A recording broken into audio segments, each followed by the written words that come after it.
Howdy folks et bienvenue dans 50 States of Greatness, la série où l'on découvre un nouvel État américain chaque semaine. Aujourd'hui, nous allons nous intéresser à un État qui a de forts liens avec la France, la Louisiane. La Louisiane est un des États du Sud. À l'ouest se trouve le Texas, au nord se trouve l'Arkansas, et à l'est se trouve le Mississippi. Au sud, bien entendu, se situe le golfe du Mexique, et cette proximité à la mer fait que l'on surnomme la Louisiane l'État aux pélicans. La plus grande ville, je pense que vous la connaissez, au moins de nom, c'est la Nouvelle-Orléans, prononcée New Orleans en anglais. Mais attention, ce n'est pourtant pas la capitale. Ce titre revient à Bâton Rouge. Oui, ces noms sonnent bien français, et vous allez comprendre pourquoi lorsque nous parlerons de l'histoire de l'État. La Nouvelle-Orléans est la ville la plus peuplée, avec en comptant la banlieue plus de 1,4 million d'habitants. Cependant, depuis 1960, la population au centre-ville a été presque divisée par deux, passant de plus de 600 000 à moins de 343 000 au dernier recensement en 2010. Cette émigration vers les banlieues dans les années 70 n'a rien de surprenant pour les États-Unis, mais dans le cas de la Nouvelle-Orléans, cette migration a séparé les populations pauvres restées au centre-ville, avec les familles aisées pouvant se permettre de vivre dans une maison à l'américaine, avec, vous savez, petit jardin devant et panier de basket au-dessus du garage. Nous reviendrons sur cet aspect un peu plus loin dans la vidéo.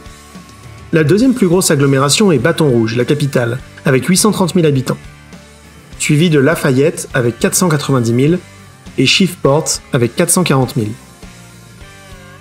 Orléans, Bâton Rouge, Lafayette, voilà pour une fois des villes qu'il est facile à prononcer dans un épisode de 50 States of Greatness. La Louisiane a été pour la première fois explorée par les Espagnols en 1528. Mais c'est au XVIIe siècle que le territoire se fait réellement coloniser pour la première fois, et ce sera par les Français. En 1682, Robert Cavelier de La Salle nomme pour la première fois la région Louisiane en l'honneur du roi Louis XIV. Sans trop rentrer dans les détails, parce que ça mériterait son propre épisode, la Louisiane de l'époque s'étendait du sud des Grands Lacs jusqu'au golfe du Mexique, en englobant une bonne partie de l'Ouest américain. Cette partie de la Nouvelle-France s'est vue disputée entre les Français, les Anglais et les Espagnols, mais c'est en 1803 que le gouvernement américain s'approprie une bonne fois pour toutes le territoire en rachetant la Louisiane à Napoléon. Pour la petite histoire, le gouvernement américain a dû emprunter une partie des 15 millions de dollars nécessaires à l'achat, et pour ce faire s'est tourné vers la banque Baring en Angleterre. Napoléon a ensuite utilisé cet argent pour financer une guerre contre les Anglais, ce qui est très ironique. La couronne britannique était bien entendu au courant de ce qui se passait, mais préférait savoir le nouveau monde contrôlé par une faction neutre, les États-Unis, plutôt que par son ennemi français.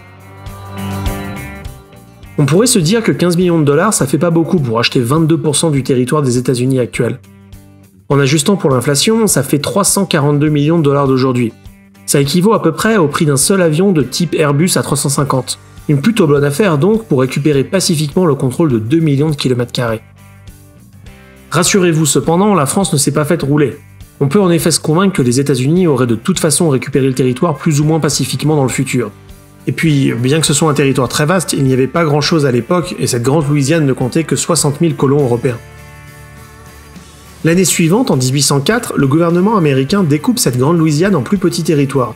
Le plus peuplé d'entre eux s'appellera le territoire d'Orléans, et c'est celui-ci qui, en 1812, rejoindra officiellement l'Union en tant que 18e État américain et sera renommé pour l'occasion État de la Louisiane. La Louisiane a cependant conservé profondément sa façon de vivre à l'européenne. D'ailleurs, les lois de l'État sont toujours basées sur le Code civil français du temps de Napoléon, et non sur le Common Law britannique, comme le reste des États américains.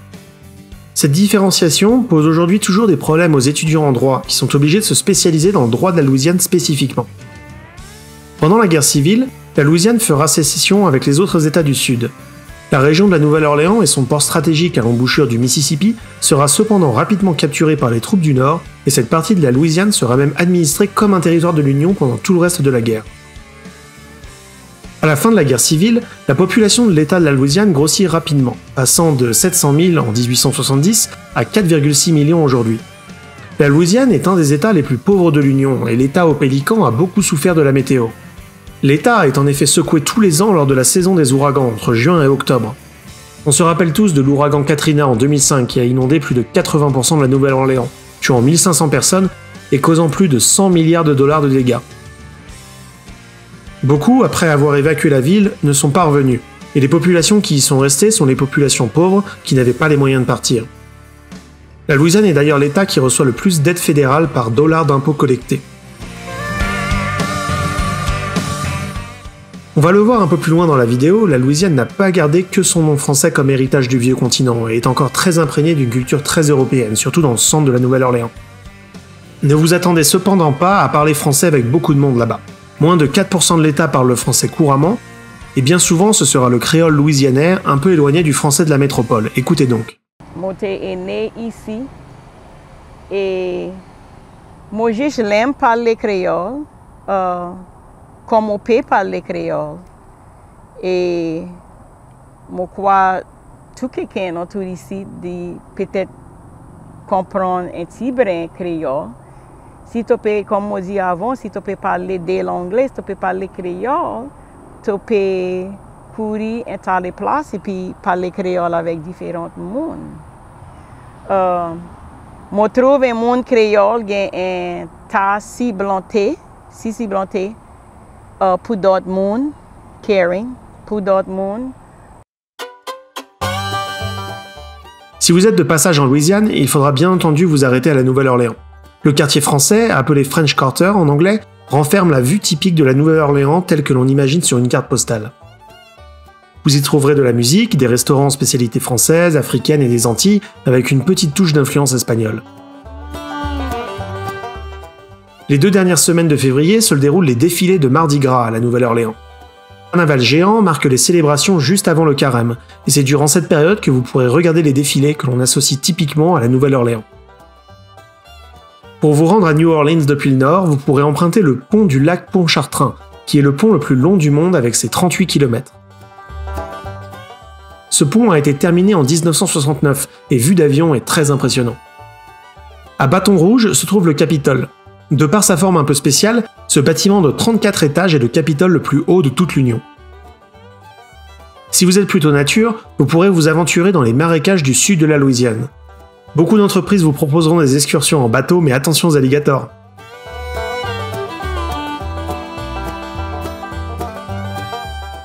Il y aurait beaucoup de choses à dire sur la Louisiane, mais comme toutes ces vidéos de 50 States of Greatness, je voudrais les garder en dessous de 10 minutes.